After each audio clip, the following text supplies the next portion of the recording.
Imagine you visit an online store and look at a pair of sneakers. You like them. You check the price. You choose the color. You maybe even add them to your cart. But then you leave.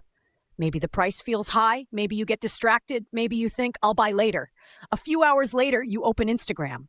The same sneakers appear again. Then you open YouTube. You see another ad from the same brand. The next day, you visit a website, and again, the same product follows you. Now here is the real question.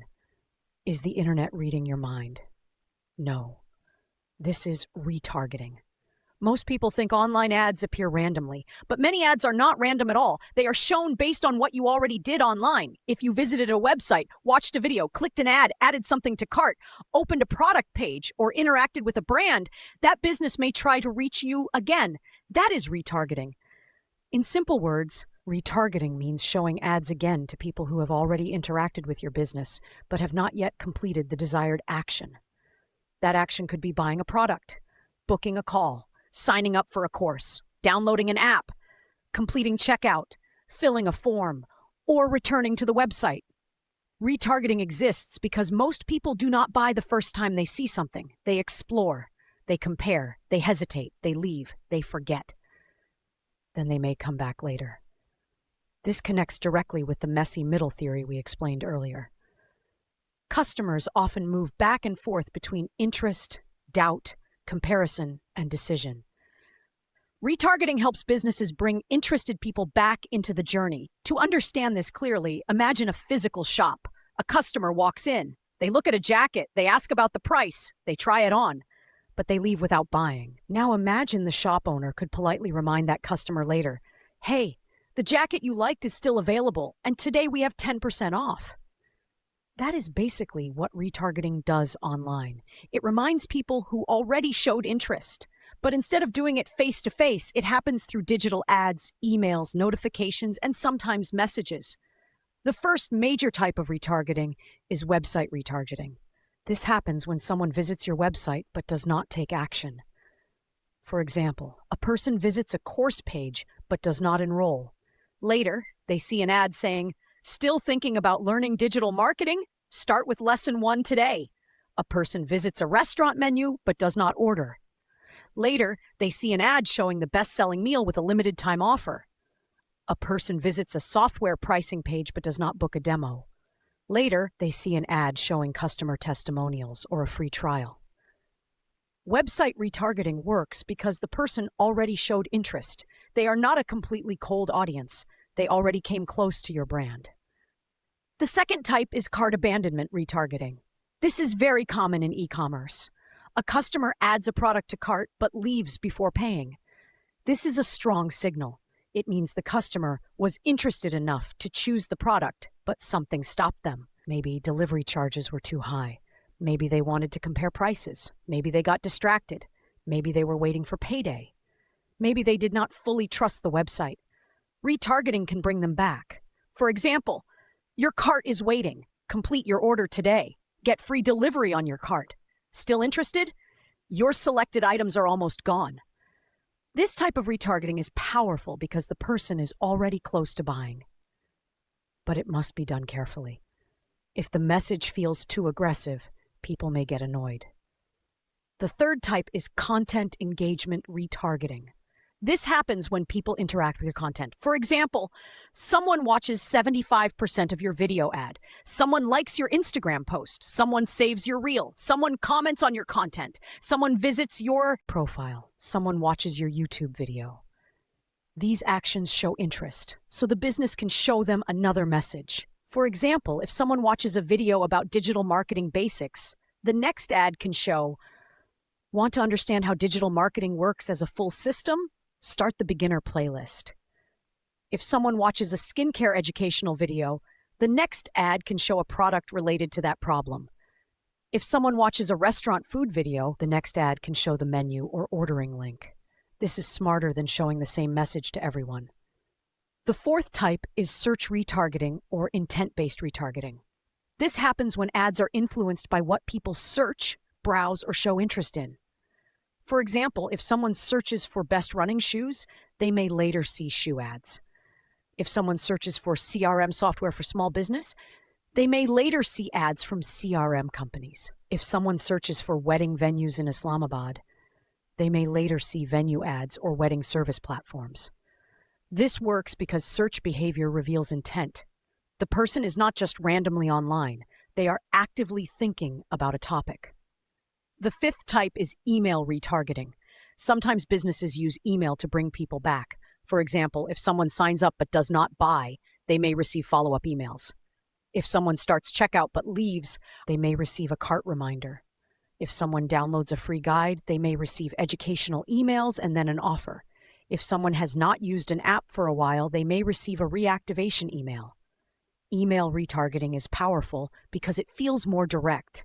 But again, if it is overused, it becomes annoying. The sixth type is customer retargeting.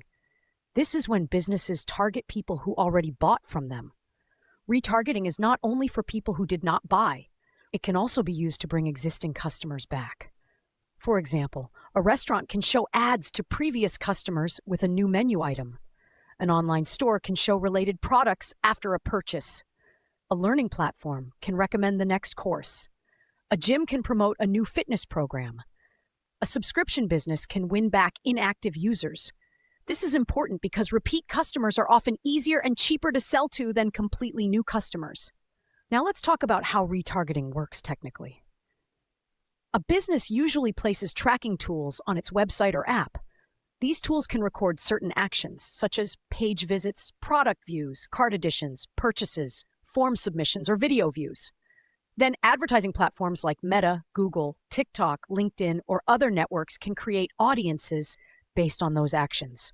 For example, people who visited the website in the last 30 days, people who added to cart but did not buy, people who watched 50% of a video, people who visited the pricing page, people who bought before. Then the business creates specific ads for each group. This is why the ads feel personal. The business is not always showing you random ads. It is responding to your behavior. But here's the important ethical point. Retargeting should be used responsibly. People care about privacy. They do not want to feel watched or manipulated. This is why businesses must respect consent, privacy laws, cookie settings, platform rules, and customer trust. Retargeting should feel helpful, not creepy. A good retargeting ad reminds. A bad retargeting ad stalks. There is a difference. For example, a helpful retargeting ad says, "You viewed this course. Here is the lesson outline and student reviews." A creepy retargeting ad shows the same product 20 times a day everywhere you go. That damages the brand. Frequency matters, message quality matters, timing matters, relevance matters. Now let's take a real-world example. Imagine an online shoe store. A person visits a product page for black running shoes. They leave without buying. The business can retarget them with 3 different messages. First, it can show the same shoes again as a reminder. Second, it can show customer reviews for those shoes to build trust. Third, it can show a limited offer or free delivery to reduce hesitation. That sequence is stronger than repeating the same ad again and again. Now take a local restaurant example. A person clicks a dessert ad and opens the menu but does not order. The restaurant can retarget them later with, "Still craving dessert? Order fresh waffles, shakes, and cakes tonight," or free delivery on orders before 10 p.m. This works because the person already showed food interest. Now take a learning platform example.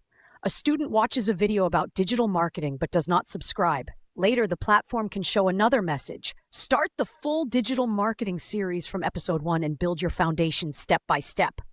That is retargeting used for education. Now take a software company example. A business owner visits a CRM pricing page but does not book a demo. The company can retarget them with customer case studies, comparison pages, free demo offers, or testimonials. This helps reduce doubt. Because in B2B, people often need more proof before they act. But here is the brutal truth. Retargeting will not save a weak offer. If people visit your website and leave because your product is bad, your price is confusing, your reviews are poor, or your page looks untrustworthy, retargeting alone will not fix the problem. It may bring them back. But if the same problems are still there, they will leave again. Retargeting is a reminder system. It is not a magic system. It works best when the business already has something valuable to offer. It works best when the website is clear, the product is strong, the proof is visible, the checkout is simple, the message is relevant, and the retargeting ad matches the customer's stage. A person who only watched a 10-second video should not be treated the same as someone who added a product to cart. A person who visited a blog should not get the same message as someone who visited the pricing page. A person who already bought should not see the same beginner ad again. Smart retargeting uses behavior to guide the message. The more specific the behavior, the more specific the retargeting should be. This is why retargeting is one of the most important parts of digital marketing. It helps reduce wasted traffic. It brings back interested people. It supports the messy middle. It improves conversion. It strengthens paid ads. It helps recover abandoned carts. It supports customer retention. And it reminds people at the right time. But if used badly, it creates irritation, privacy concerns, wasted budget, and brand damage. So a real digital marketer asks, who are we retargeting? What action did they take? What stopped them from converting? What message would help them now? How often should they see the ad? When should we stop showing it? Are we respecting privacy and consent? Are we improving the website and offer too? Because retargeting is not about chasing people blindly. It is about helping interested people return when they are ready. So the simple definition is this. Retargeting is a digital marketing strategy where businesses show ads or messages to people who have already interacted with their website, content, product, app, or brand, but have not yet completed the desired action. In digital marketing, retargeting helps businesses bring back interested customers, reduce lost traffic, recover abandoned carts, increase conversions, and support repeat purchases. And now that you understand retargeting, the next natural step is to understand ad creatives, how hooks, offers, visuals, and testing decide whether people stop, click, trust, and buy. That is what we will break down in the next episode. If this helped you, subscribe and share it. Our mission is to make quality learning accessible to more people. And as we grow, we aim to use part of our future profits to support better education for those who need it.